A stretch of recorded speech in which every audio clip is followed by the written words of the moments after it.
أعوذ بالله السميع العليم من الشيطان الرجيم بسم الله الرحمن الرحيم القارعة ما القارعة وما أدراك ما القارعة يوم يكون الناس كالفراش المبثوث وتكون الجبال كالعهن المنفوش فأما من ثقلت موازينه فهو في عيشة راضية وأما من خفت موازينه فأمه هاوية وما أدراك ما هي نار حامية.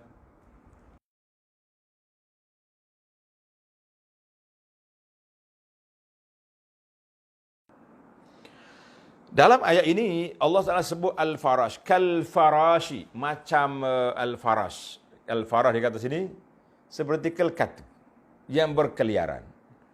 Dalam sebuah hadis Nabi sallallahu alaihi wasallam menceritakan kepada kita tentang peranan dia, peranan Nabi, peranan para pendakwah. Dalam hadis yang dikeluarkan oleh Imam Bukhari dan Muslim daripada Abi Hurairah radhiyallahu anhu, qala innama masali wa masalun nas kamathali rajulin istauqada naran. Bandingan nak dakwah aku dengan manusia ramai ini seperti seorang laki-laki menghidupkan unggul api. Tengah malam kita nyala api. Apabila nyala api, marilah dia punya kelkatu, marilah binatang-binatang terbang duduk main musim tepi api itu kan. Jadi ada yang jatuh, faja'ala yanzi'uhunna. Laki-laki yang menyalakan api tadi duduk halau, duduk tolak benda binatang terbang ni jangan masuk dalam api ni. Pergi matimu. Kata Nabi SAW, fa'ana akhuzuku bihujazikum 'ain nar. Aku duduk tarik kamu dan takut jatuh ke dalam neraka. Wahum yaqtahimun, tapi mereka masih lagi duduk serbu nak pergi ke neraka. Wal'iyazbillah. Allahu Akbar. Maknanya Nabi buat bandingan, orang ni buat nyala unggul api, binatang terbang lagi dihalau supaya tak jatuh dalam api.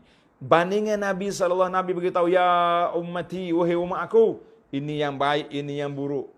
Nabi sekak jalan-jalan keburukan, tapi kamu pula yang rempuh masuk, seperti kelkatu rempuh masuk dalam api, mati. Allahu Akbar. Inilah bandingan yang dibuat supaya kita berfikir, nak selamat dengar kata Nabi sallallahu alaihi wasallam. Nak selamat ikut sunnah Nabi sallallahu alaihi wasallam, jangan ikut sunnah yang lain. Masya-Allah, tabarakallah. Maka dalam Al-Quran ni, wa takunul jibalu kal'ihnil manfush. Gunung ganam macam bulu berterbangan. Allahu Akbar. Banyak lagi lah Allah Taala gambarkan dalam bukit itu, bukit-bukit yang berterbangan, bukit jadi rata, bukit ahwal yaumul qiyamah itu macam-macam. Baiklah. Itu gambaran al-qari'ah. Gambaran hari kiamat. Suasana-suasana yang sudah kita sebut. Alhamdulillah dalam beberapa siri yang lepas anda dah baca cerita-cerita tentang hari kiamat. Dan dalam kuliah khas kita tentang alam akhirat juga telah kita sebut. Maka para jemaah sekalian, sekarang kita berpindah kepada motivasi keimanan, nasihat yang besar. Allah Ta'ala peringatkan hamba dia bahawa kita ni hidup atas dunia ada kira-kira, ada perhitungan. Sebagaimana kata pendakwah, hari ini kita banyak tanggungjawab. Tanggungjawab anak, tanggungjawab isteri, tanggungjawab suami, tanggungjawab kerja pejabat, tanggungjawab tu, tanggungjawab ni, kan? Tapi besok mungkin kita tidak ada tanggungjawab, tapi kita dipertanggungjawabkan. Maknanya kita tak ada lagi lah kerja. Kita sudah mati. Tapi semua yang kita buat atas dunia dipertanggungjawabkan di hadapan Allah Azza wa Jalla. Tengok ayat 6, 7. فَأَمَّا مَنْ ثَقُلَتْ مَوَازِينُهُ. Setelah berlaku demikian, apa dia demikian? Berlakunya kiamat. Al-Qari'ah sudah mari. Maka manusia akan diberikan tempatnya menurut amal masing-masing. Allahu Akbar. Adapun orang yang berat timbangan amal baiknya, insya-Allah kita doakan semoga kita termasuk di kalangan orang yang berat amal baik kebajikan kita, insya-Allah. Berusahalah tuan-tuan. Apa kita dapat? Fahuwa fi 'ishatir radiyah. Maka ia berada dalam kehidupan yang senang lenang. Allahu Akbar. Bagaimana Allah Ta'ala nak buat timbangan. Dalam surah Al-Anbiya ayat 47 Allah kata wa nada'ul mawazinal qista liyaumil qiyamah fala tuzlamu nafsun syai'a. Wa nada'ul mawazin, kami letak neraca-neraca timbangan yang adil pada hari kiamat. Tidak ada siapa akan dizalimi. Semuanya akan dikira, akan dihitung. Wa in kana mithqala habbatin biha wa kafa bina hasibin. Walaupun sebesar habbatul khardali, biji sawi, amalan yang kamu buat baik ataupun buruk, wal iyazu billah, ataina biha. Tuhan kata, aku mari belaka hari kiamat. Wa kafa bina hasibin, cukuplah. Padanlah aku yang menjadi penghitung, bukan orang lain. Allahu Akbar. Ini yang kita kata. Maka ayat ini memberi peringatan kepada setiap kita bahawa mawazin, timbangan itu akan ada berat, ringan. Orang yang berat kebajikan, ringan dia punya kejahatan. Wal'iyazbillah. Kejahatannya berat, ringan dia punya amalan yang baik, apa jadi? Allahu Akbar. Inilah yang dikatakan, kata di ulama Ahlus Sunnah beriman dengan mizan timbangan itu. Cuma bagaimana timbangan? Ada yang mengatakan 2 daun. 2 daun, ini letak kebajikan, ini letak kejahatan. Jadi akan ditimbang segala amalan-amalan dan sijilat, buku rekod kita. Rekod kebaikan, rekod keburukan. Mutimbang, hak mana berat di situ. Nah, maka biarlah kita nak dapat insyatan radiyatan, nak mendapat kehidupan yang diredai oleh Allah Ta'ala, kehidupan yang baik, yang senang lena di akhirat. Apa dia? Maka kita berusahalah supaya timbangan amalan kita tu berat dengan kebajikan-kebajikan. Berat dengan amal-amal yang soleh, amal-amal yang baik, maka kita kena jaga. Apakah kita kena? Setiap kali kita nak buat amalan, nak tulis benda ke, nak kata benda ke, nak buat benda, perkara kita kena ingat, ini perbuatan aku ni memberatkan kebaikan atau memberatkan kejahatan. Kalau boleh memberatkan kejahatan, seperti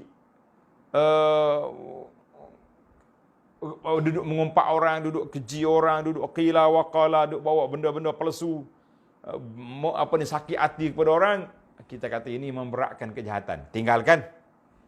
Allahu Akbar. Ya ni nasihat, jumpa orang senyum, sedekah, buat kebajikan, solat, yang tu sekiranya ibadat tu, semuanya ibadat kan.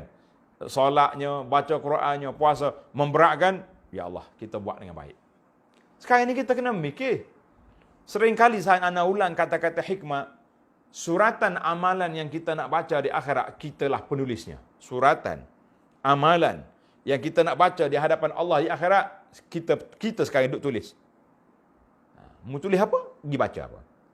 Sekarang ni isu baru pula yang kita kena gembar-gemburkan, kita kena war-warkan, iaitulah yang memberatkan amalan kita di akhirat, kebajikan atau keburukan, kitalah yang mengisinya. Mu nak isi dalam kumpulan mana? Kumpulan pemberat kebajikan, duduk sini.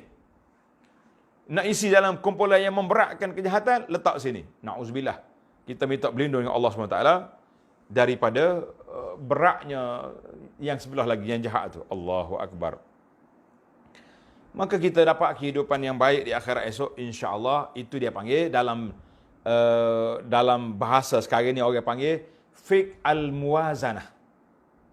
Fiqh al-muwazanah ni fiqh pertimbangan. Kita nak timbang yang ni, yang ni. Satu kitab yang ditulis oleh Syekh Al-Qura Ali, Dr. Ali Quradari hafizahullah taala, dia tulis fiqh al-mizan. Fiqh al-mizan, fiqh timbangan, neraca timbangan. Ada salah satu kuliah saya, tajuk dia neraca yang tidak seimbang. Dipanggil neraca tak seimbang. Banyak benda-benda kita ni kadang-kadang tak seimbang di antara dunia dengan akhirat. Orang yang memberatkan kepada dunia, ringan akhirat. Contohnya, saya ni businessman. Kan? Oleh kerana kita duk kejar keuntungan dunia ni, kita lupa akhirat, maknanya tak ada dalam perniagaan kita skill halal, haram, berkat, tak berkat, tak ada. Bahasa orang muda kan ni, masyuk. Itu dia kira. Kira masyuk je. Yang lain tak ada kira. Itu dia panggil pemberat kepada dunia. Tapi orang yang seimbang, la. Fid dunia hasanah, wa fil akhirati hasanah. Aku berniaga. Benda ni halal ke haram? Halal. Silakan. Benda ni haram? La, stop, automatic. Benda ni syubhat. Murajaah. Rujuk pada pejabat mufti, pejabat bank security, Suruhanjaya security contohnya, saham yang ni halal ke haram. Kita kena tengok. Ya tabayyan. Ambil jalan yang betul, barulah kita betul-betul membuat persiapan untuk faman ya'mal mithqala dzarratin khairan yarah, kan. Fa amma man saqulat mawazinuhu wa amma man khaffat, tengoklah apa yang kita nak. Baik, itu kehidupan yang baik manusia yang pertama dari sudut fiqh al-muwazanah ataupun fiqhul mizan, kan.